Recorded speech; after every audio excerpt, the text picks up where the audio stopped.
One of the geniuses of propaganda is not just what you put in, it's what you leave out. If Potemkin Village or Triumph of the Will had shown the barbarism, the atrocities, the assault on human rights that was taking place, well then clearly the world would have reacted in horror. So you're going to see a clip now, and it's interesting what they leave out. They leave out the fact that she was cutting her teeth trying to get Richard Nixon impeached, completely left out. But far more importantly, the section on China, women's rights is human rights are women's rights. Friends, just remember, she is a diehard promoter of the murder of innocent babies. Her hands are drenched with blood. In the biblical Christian 10 Commandments sense, she is a promoter of child killing. Remember that while you watch this. She could have joined a big law firm, been a corporate bigwig. Instead, she chose the Children's Defense Fund. There, she went door to door, gathering stories to help children with disabilities who were denied schooling. She challenged a system that kept teen boys in the same jails as grown men. She went undercover as a housewife to prove that Alabama was defying the law to keep its schools all white. She was successful at all three. I remember watching her in class, and I just thought she was fascinating. And I followed her out of the class, and I got as close as I am to you, and I lost my guts and didn't speak to her. I said to the person I was with, "Who is that?" And she said, "Well, that's Bill Clinton. He's from Arkansas. That's all he ever talks about."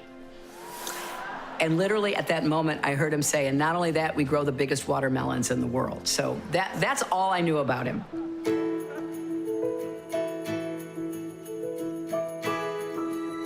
Here is a woman entering life as the wife of a politician. She is, to say the least, an untraditional first lady.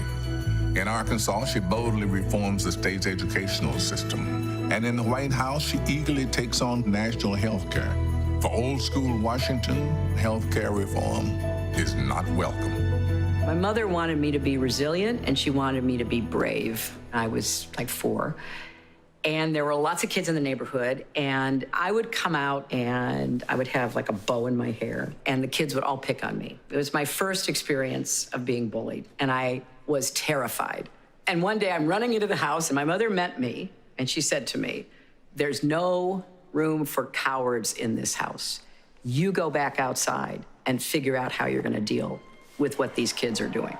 Hillary works with both Democrats and Republicans, and together they create a plan that to this day provides medical insurance for 8 million American children.